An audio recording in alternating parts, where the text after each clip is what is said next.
Nexus Station floated in the darkness between three star systems like a city made of light and metal. It was the largest trading hub in the known galaxy, a place where dozens of alien species came to buy, sell, and make deals that shaped the fate of entire worlds. The station never slept. Its corridors were always full of creatures of every shape and size, speaking in hundreds of languages. Carrying goods from 1,000 different planets, Jake Hartley walked through the main trading hall with his datapad in hand. Checking the numbers one more time. He was 26 years old, a junior logistics officer for the Earth Trade Consortium. And this was only his 3rd month on the station. His job was simple. He made sure that shipments arrived on time and that the paperwork was correct. It was not exciting work, but Jake did not mind. He liked the order of it, the way everything had its place. The trading hall was enormous. The ceiling rose so high that clouds sometimes formed near the top, and the floor stretched out like a small country. Thousands of merchants had set up their stalls and shops along the wide avenues, selling everything from rare minerals to living creatures to technology that Earth scientists could barely understand. Jake had learned to navigate this chaos over the past few weeks. Keeping his head down and staying out of the way of the larger species, he was reviewing a supply contract when he felt a presence behind him. Jake stepped to the side, without looking up, trying to let whoever it was pass by. But he misjudged the distance. His elbow bumped against something solid, and he heard a sharp hiss of anger. Jake looked up and felt his stomach drop. A Valkorian attendant stood before him, dressed in ceremonial armor that gleamed under the station lights. The creature was tall and reptilian, with scales the color of dried blood and eyes like yellow diamonds. Behind the attendant stood 3 more warriors, and behind them walked a figure that made every merchant in the nearby stalls go silent and look away. High Prefect Zeroth, of the Valkorian Empire, moved through the trading hall like he owned it. In many ways, he did. The Valkorians had been conquering and ruling other species for 12,000 years. They controlled more than 200 star systems and commanded fleets that could darken the skies of any world. They viewed themselves as the rightful masters of the galaxy, and they treated every other species as something. Between servants and animals, humans were particularly low in their estimation. Earth had only discovered faster-than-light travel a century ago. To the Valkorians, humans were infants, stumbling into a room full of adults, too ignorant to understand their own insignificance. The High Prefect stopped walking, his yellow eyes fixed on Jake with cold amusement. Here was an opportunity, his expression said. Here was a chance to remind every species watching exactly where humans belonged in the natural order. Jake started to apologize. The words were already forming on his lips. He knew the smart thing to do was bow his head and accept whatever insult was coming. The Earth Trade Consortium had strict guidelines about avoiding diplomatic incidents. His career could end if he caused trouble with a species as powerful as the Valkorians, but he never got the chance to speak. High Prefect Zeroth moved with the casual speed of a predator who had never known fear. His hand came up and struck Jake across the face with enough force to send him stumbling backward. The blow was not meant to injure seriously. It was meant to humiliate. It was the kind of slap a master might give to a disobedient pet. The sound echoed through the trading hall. Conversation stopped. Hundreds of alien eyes turned to watch. A Thraxian merchant, encased in natural armor that could stop bullets, took a quiet step backward. A group of Oldrani traders, known throughout the galaxy for their emotional sensitivity, began trembling as they felt something change in the air. Jake caught his balance. He raised one hand to his face and touched his lip. His fingers came away red with blood. For a moment he simply stood there, looking at the blood on his fingertips. Something shifted behind his eyes. It was not anger exactly. Anger was too simple a word for what moved through Jake Hartley in that moment. It was something older than anger, something that had been bred into a species across millions of years of survival on a world that wanted to kill them. It was the thing that had made humans chase prey for days without stopping. It was the thing that had made them fight predators twice their size with nothing but sharpened sticks. It was the thing that every peaceful generation tried to bury and every war brought, screaming back to the surface. The Valkorian guards saw it. They were warriors who had fought across dozens of worlds, and they recognized danger when it appeared. Their hands moved toward their weapons. They were too slow. 6 seconds. That was all it took. Jake moved like water flowing downhill, like something inevitable and natural. The first guard reached for his sidearm and found his wrist broken before his fingers touched the grip. The second guard tried to step forward and met an elbow that shattered his snout and sent him crashing to the floor. The third guard actually managed to draw his weapon, but Jake was already inside his reach, driving a knee into his midsection and then bringing both hands down on the back of his neck as he doubled over. The fourth guard hesitated for half a second, and that hesitation cost him everything. Jake took his weapon, disabled him with a strike to the throat, and then turned to face the High Prefect. Zeroth had not moved. He had not even had time to process what was happening. One moment, he had been savoring the fear and submission he expected to see in the human's eyes. The next moment, his 4 elite guards were on the ground, and the human was coming for him. Jake grabbed the High Prefect by his ceremonial robes and lifted him off his feet as if he weighed nothing. He slammed the Velkorian noble against a support column hard, enough to crack the decorative stone, and pressed his forearm against the scaled throat. The trading hall was utterly silent. No one moved. No one spoke. No one even seemed to breathe. Jake leaned close to the High Prefect's face. His voice was quiet, but in that silence, it carried to every corner of the hall. "Never," he said. "Touch me again." He held the Velkorian there for 3 more seconds, letting the moment burn itself into the memory of everyone watching. Then he released his grip and stepped back. Zeroth slid down the column, gasping for air, his yellow eyes wide with something he had never felt before in his long life. Fear, pure and simple. Fear. Jake looked down at the High Prefect, then at the 4 guards groaning on the floor, then at the hundreds of aliens who stood frozen around them. He picked up his datapad from where it had fallen, checked to make sure the screen was not cracked, and walked away without another word. 17 different security cameras captured the moment. Within an hour, the footage had spread to every network in the galaxy. Within a day, it had been viewed by more beings than the total human population of Earth. News programs played it on loop. Military analysts studied it frame by frame. Diplomats watched it with growing unease, and in command centers and throne rooms and council chambers across 1,000 worlds, leaders of every species began to realize that they had made a terrible mistake. They had measured humanity during peacetime. They had observed humans who felt safe. They had never seen what a human could do when it stopped feeling safe. The galaxy was about to learn. Admiral Kate Morrison was watching a war game simulation when the message arrived. She stood on the bridge of the Constellation, flagship of the Earth Defense Coalition's 7th Fleet, surrounded by holographic displays, showing the positions of her ships as they practiced. Coordinated attack patterns near the Orion Arm. Her communications? Officer approached with a look on his face that made Kate's instincts wake up immediately. She had commanded warships for 23 years, and she knew that look. Something had happened. "Admiral," he said, "you need to see this." 5 minutes later, Kate had watched the footage from Nexus Station 3 times. She watched a young logistics officer disable for elite Velkorian warriors in 6 seconds. She watched him lift a High Prefect of the Velkorian Empire off the ground like he was picking up a child. She watched the look in his eyes, and she recognized it instantly. She had seen that look in the mirror, once, a long time ago. "Get me a secure channel to Earth Command," she said. "And find Dr. Cole. Tell him I need him on the bridge immediately."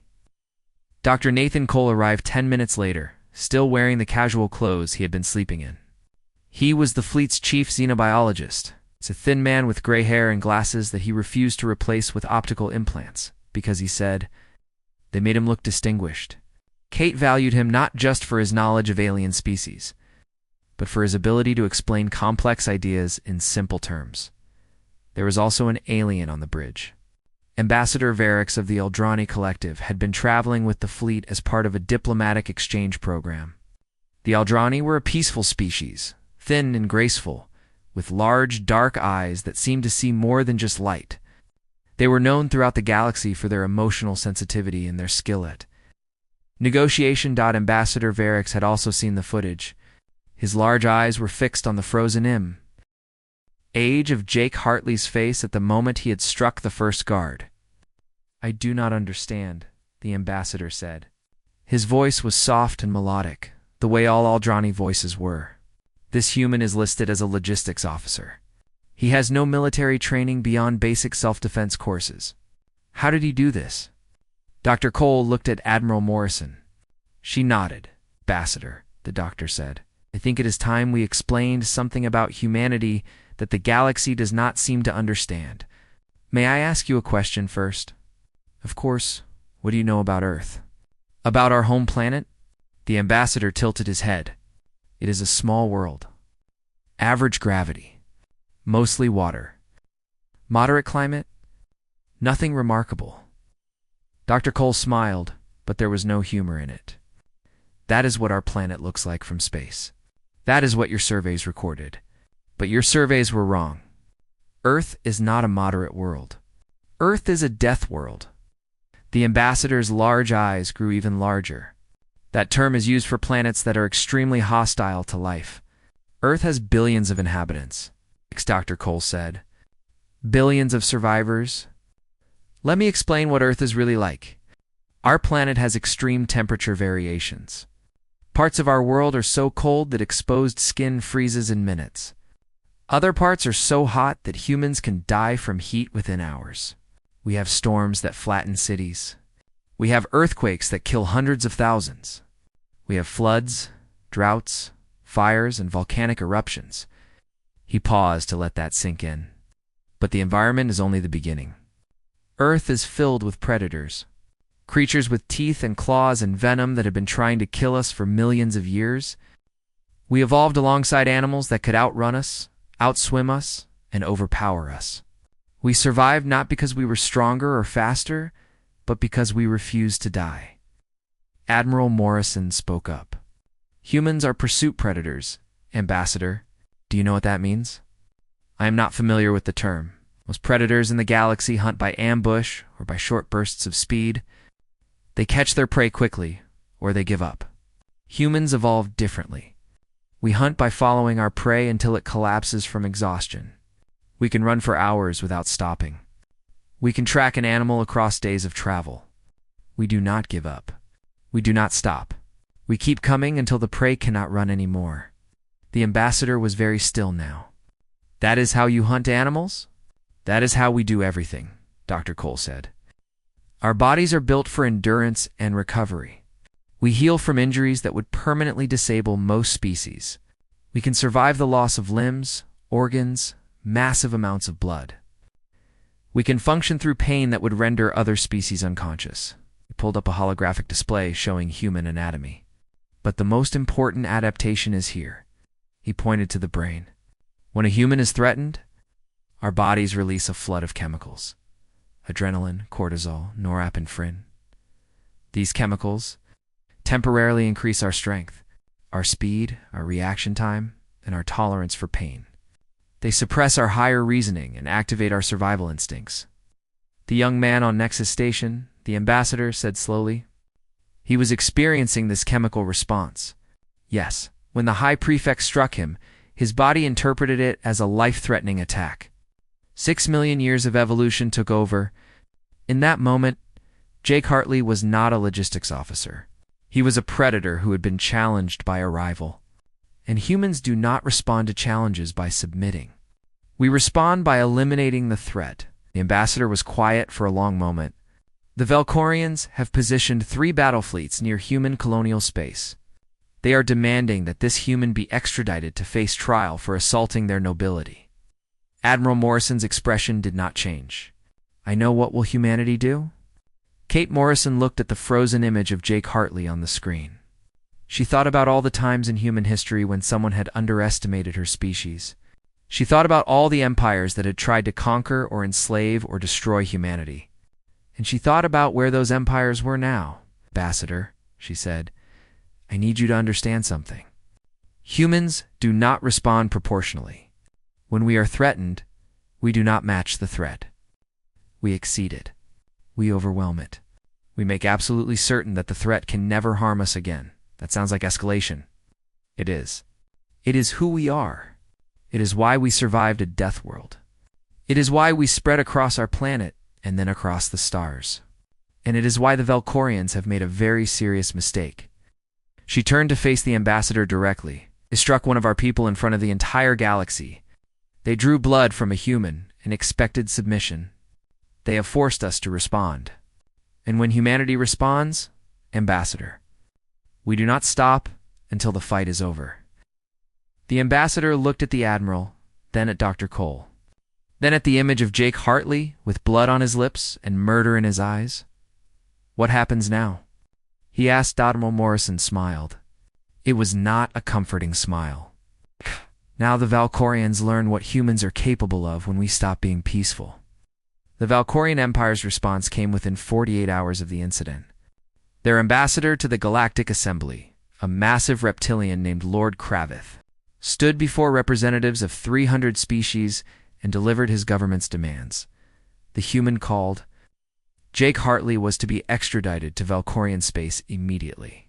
He would face trial for the unprovoked assault on High Prefect Zyroth and for members of the Valkorian Imperial Guard. The Earth's coalition would pay reparations, equal to 1 year of their total economic output, and humans would be officially designated as a dangerous species, restricted to their home system until they could prove they were civilized enough to participate in galactic society. Lord Kravith delivered these demands with absolute confidence. Behind his words was the weight of 12,000 years of Valkorian dominance. Behind his words were 3 battle fleets that had begun moving toward human colonial space. The Valkorians had conquered dozens of species. They had never lost a war. They fully expected humanity to bow their heads and accept their punishment. They had badly miscalculated. President Lisa Donovan addressed the Galactic Assembly 2 days later. She was a small woman with gray hair and calm eyes. It's a kind of person who seemed more like a grandmother than the leader of a spacefaring civilization. She walked to the speaking platform without notes, without aids, without any of the ceremonial displays that other species use to demonstrate their power. She stood in silence for a moment, looking out at the assembled representatives. Then she spoke. 2 days ago, a member of the Valkorian nobility struck a human citizen without provocation. He did this in public, in front of witnesses from dozens of species, as a deliberate act of humiliation. He expected submission. He expected fear. He expected that humanity would accept this insult because we are young and weak and unimportant. Her voice was steady and clear. There was no anger in it. That somehow made it more frightening. The Valkorian Empire has demanded that we hand over our citizen to face their justice. They have demanded that we pay them for the privilege of being struck. They have demanded that we accept our place as an inferior species. They have positioned 3 battle fleets near our colonies as a threat. She paused. We decline. A murmur went through the assembly. Several representatives from species allied with the Valkorians looked at each other in disbelief. Let me be clear about what happens next, President Donovan continued. Any species that strikes a human citizen without provocation has declared war on all of humanity. This is not a negotiating position. This is not a diplomatic maneuver. This is a fundamental truth about who we are. When you attack one of us, you attack all of us. Lord Kravith rose from his seat. You cannot be serious. The Valkorian Empire has existed for 12,000 years. Your species has been in space for barely a century. You have no idea what you are threatening. President Donovan looked at him. The Valkorian Empire has 72 hours to issue a formal apology to Jake, Hartley, and to the people of Earth. You will pay reparations to him for his injuries and his suffering. You will publicly acknowledge that your actions were wrong.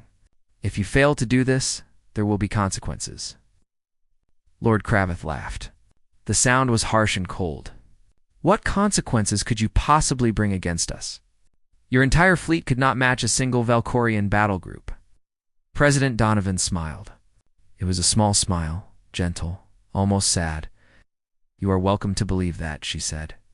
We have spent the last century letting you believe that. It seemed safer for everyone. She turned and walked away from the platform. The assembly erupted in chaos behind her. far from the Galactic Assembly. In a private meeting room on Nexus Station, Ambassador Scott Perry was conducting a very different kind of diplomacy. He had requested meetings with representatives of 12 neutral species, the ones who had not yet declared support for either humanity or the Valkorians. They came expecting to hear a plea for help, a request for intervention, perhaps an offer of trade concessions in exchange for support instead. Ambassador Perry showed them a video. It was classified footage that had never been released publicly. It showed human military exercises, training operations, and weapons tests. It showed human soldiers fighting in conditions that would kill members of other species in minutes. It showed human ships performing maneuvers that should have torn them apart. It showed weapons that could crack planets and shields that could withstand the heat of stars. The representatives watched in growing silence. "We have been in space for a century," Ambassador Perry said when the video ended. "During that time, we have been very careful to appear weak. We have hidden our true capabilities because we did not want to frighten anyone. We wanted to join the galactic community as friends and partners, not as conquerors." He looked at each representative in turn. "The Valkorians have forced us to reveal ourselves. I am showing you this footage because I want you to understand something. When the 72-hour deadline passes, and it will pass, there will be a war. That war will be very short, and when it is over, the balance of power in this galaxy will have changed forever." A Thraxian representative spoke up. "You expect us to believe that humans could defeat the Valkorian Empire? They have conquered dozens of worlds. They have conquered species that fight the way they expect species to fight," Ambassador Perry said. "Humans do not fight that way. We fight to win. We fight with every tool, every trick, every advantage we can find. We fight dirty, we fight smart, and we never stop until the enemy can no longer hurt us." He leaned forward. "I am not asking you to support us. I am not asking you to join our side. I am asking you to stay out of the way. Because when humanity goes to war, we do not hold back. And anyone standing between us and our enemy will be treated as part of the threat." One by one, the representatives left the meeting room. Within hours, every one of them had contacted their governments with the same message: stay out of this. Whatever you do, stay out of this. Back on the Constellation, Admiral Kate Morrison received her orders from Earth Command. She read them twice, then called her senior officers to the bridge. "The deadline is in 63 hours, she said. "The Valkorians will not apologize. They cannot. Their entire culture is built on never showing weakness. So we need to be ready." Commander Danny Reeves, her tactical officer, pulled up a star map. "We have positioned assets throughout Valkorian space. Merchant ships, survey vessels, diplomatic transports. All of them are carrying hidden weapons and soldiers. When the signal comes, we can strike their key installations simultaneously across 17 star systems." "Casualties?" Admiral Morrison asked. "Theirs will be very high. Ours will be acceptable." Kate Morrison looked at the star map for a long moment. She thought about all the lives that would end in the coming days. She thought about the worlds that would burn and the families that would grieve. Then she thought about Jake Hartley, bleeding on the floor of a trading hall, surrounded by aliens who expected him to accept his humiliation in silence. "Begin final preparations," she said. "When that deadline passes, I want us ready to remind the galaxy why you should never strike a human." The 72-hour deadline passed at midnight Galactic Standard Time. The Valkorian Empire had not apologized. They had not even responded to humanity's demands. Lord Kravith had given a speech calling humans a species of violent primitives who would soon learn their place in the natural order of things, exactly 1 second after midnight. Humanity struck. The assault was coordinated across 17 star systems simultaneously. Human forces that had been hiding in plain sight for weeks suddenly revealed themselves. Merchant ships opened their cargo bays and launched fighters. Survey vessels activated weapon systems that they were not supposed to have. Diplomatic transports became troop carriers. And from hidden positions throughout Valkorian space, human warships emerged from where they had been waiting in silent darkness. "Commander?" Danny Reeves led the assault on the Valkorian Third Fleet from the bridge of his destroyer, the Swift Current. The Third Fleet was anchored near the Kessler shipyards, one of the largest military construction facilities in the Empire. Intelligence reports said the fleet consisted of 47 capital ships and over 200 support vessels. Danny had 18 ships under his command. The Valkorians outnumbered him almost 3-1. He was not worried. All ships execute attack pattern Sigma 7, he ordered. Fire at will. Human ships did not fight the way other species expected. Most galactic navies engaged at long range, trading shots until one side retreated or was destroyed. They maintained formation, followed established tactics, and treated space combat as a kind of formal dance. Humans charged straight in, the Swift Current accelerated toward the Valkorian formation at speeds that made Danny's crew press back in their seats. Enemy fire lanced through space around them, scoring hits on the hull that would have made other species retreat. But human ships were built to take damage. They were built to keep fighting, even when they were on fire, even when whole sections were exposed to vacuum, even when half the crew was dead. Danny's ships tore into the Valkorian formation like wolves among sheep. They fired at point-blank range, targeting engines and weapons and command centers with precision that came from years of training. They moved in coordinated patterns, supporting each other, covering weaknesses, exploiting every gap in the enemy defense. The Valkorians tried to respond.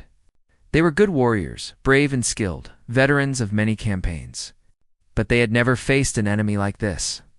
They had never faced an enemy that kept coming, no matter how much damage they took. They had never faced an enemy that seemed to have no fear of death within 30 minutes. The Valkorian Third Fleet had ceased to exist as a fighting force. 29 of their capital ships were destroyed or disabled. The rest were fleeing in disorder. The Kessler shipyards were in flames, their construction bays filled with half-built warships that would never launch. Danny Reeves stood on his bridge, which was now missing a section of ceiling and had fire suppression foam covering half the consoles, and watched the enemy retreat. "Report," he said. "We lost 4 ships, sir. 3 more are heavily damaged. Crew casualties are at 18%. 18% of his people were dead or wounded. In any other navy, that would be considered a catastrophic loss. For humans, it was acceptable. Signal the fleet. Regroup and prepare for the next objective." Across Valkorian space, similar scenes were playing out. Human forces struck military installations, communication relays, supply depots, and command centers with overwhelming aggression. They did not stop to consolidate gains. They did not pause to accept surrenders.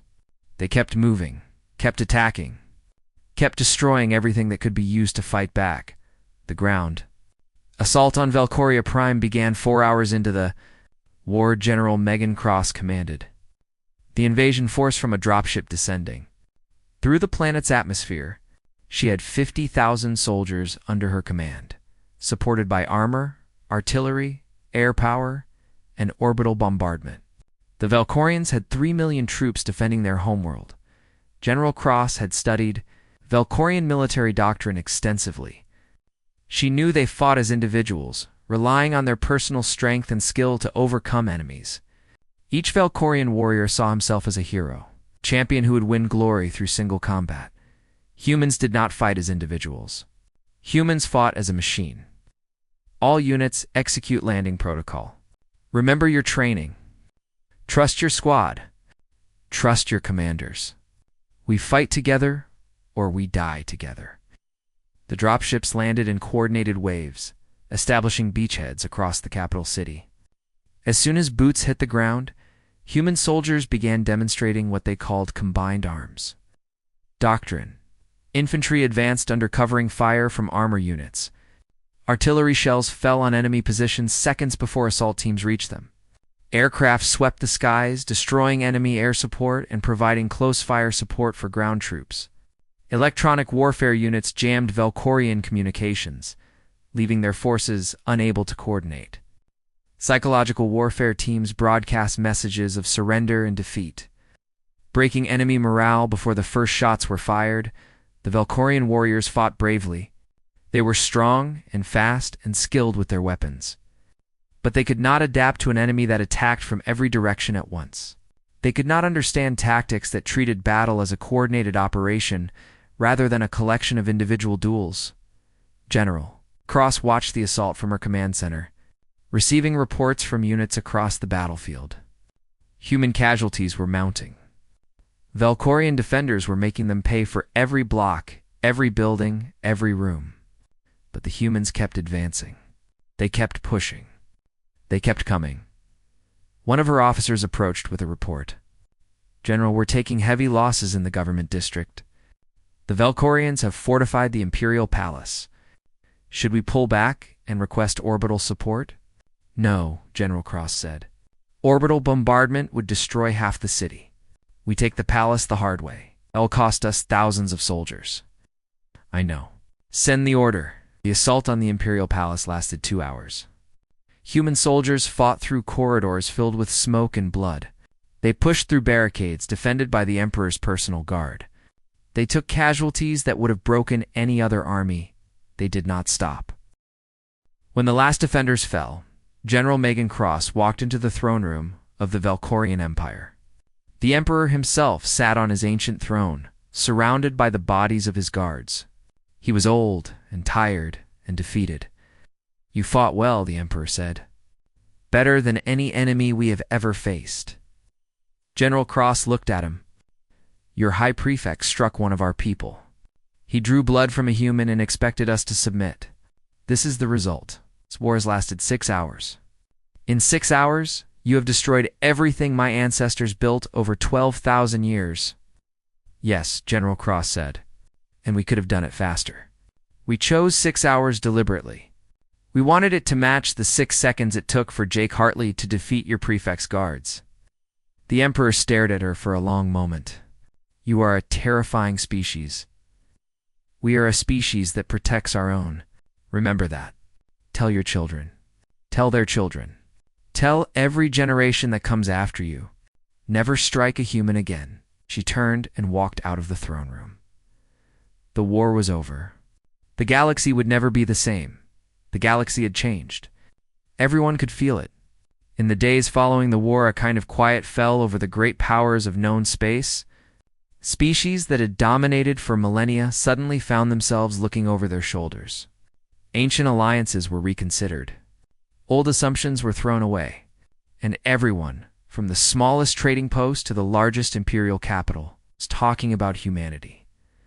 Jake Hartley did not want to be famous. He had spent the entire war hiding in a secure location on Nexus Station, protected by a security detail that treated him like he was made of glass. When the fighting ended, he wanted nothing more than to go back to his job, checking shipping manifests and making sure deliveries arrived on time.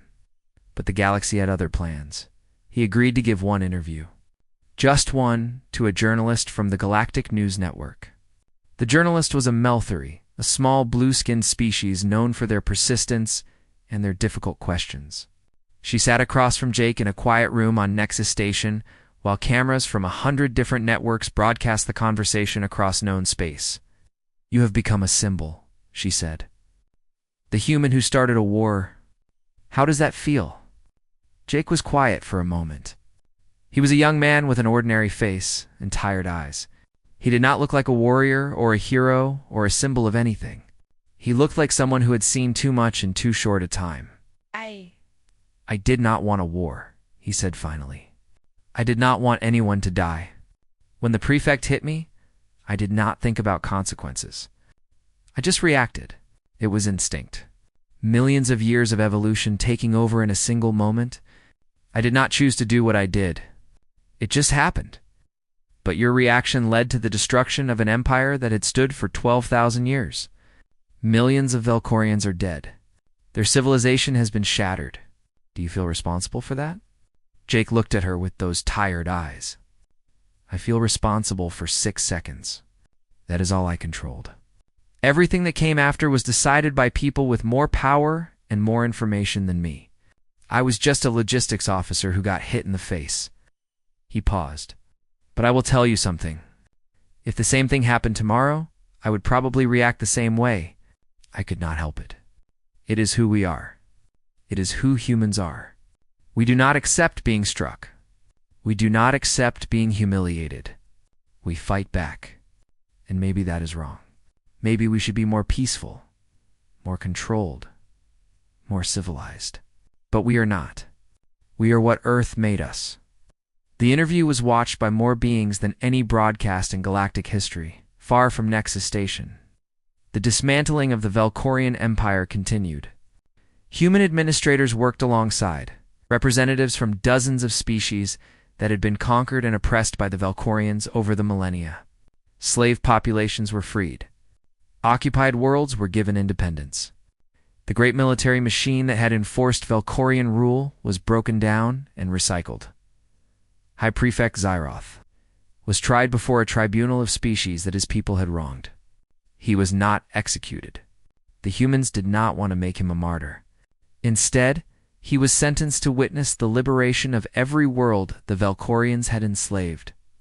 He was forced to stand on each planet and watch as the chains came off. The people celebrated their freedom. It was a punishment that would last the rest of his life. Admiral Kate Morrison, now promoted to Fleet Admiral after her role in the war, gave a speech to her officers that was not broadcast to the galaxy.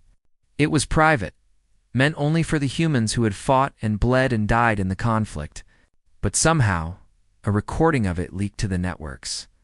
Perhaps she intended that. Perhaps she wanted the galaxy to hear what she had to say.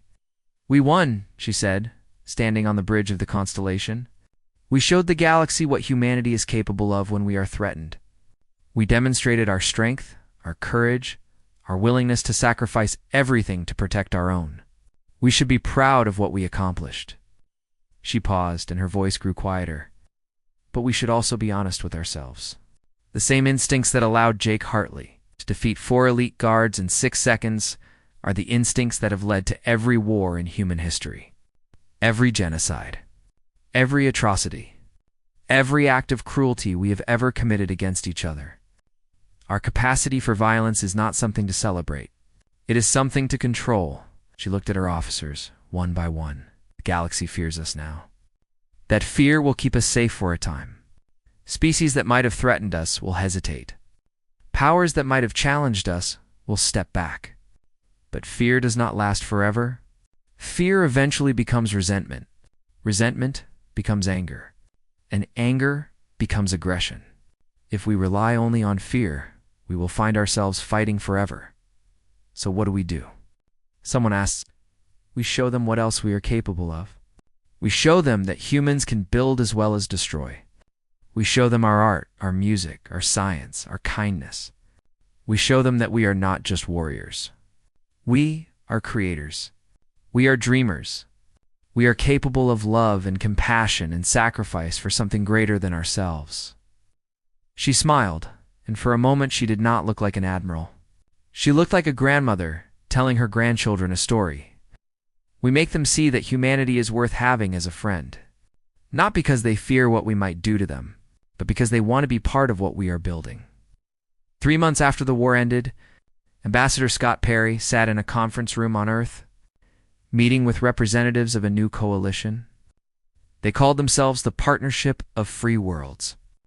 They were species that had watched humanity defeat the Valkorian Empire and had decided they wanted to stand with the victors. It's not against them. But they had not come out of fear. They had come out of hope. A Thraxian delegate spoke first. "We have seen what your species can do in war. Now we want to see what you can do in peace. We want to learn from you. We want to build something new, together." Ambassador Perry looked around the table at faces from a dozen different worlds. He thought about everything humanity had been through.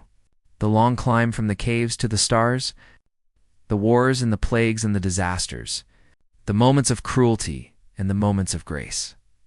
He thought about Jake Hartley, a young man who had never wanted to be a symbol of anything, whose 6 seconds of violence had changed the course of galactic history.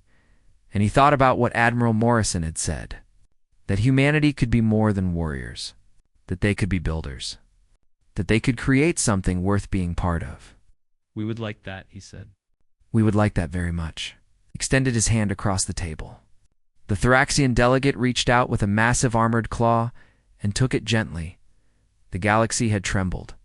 When a human was struck, perhaps now it would learn to stand beside them instead. Outside the window, the stars burned in the endless darkness.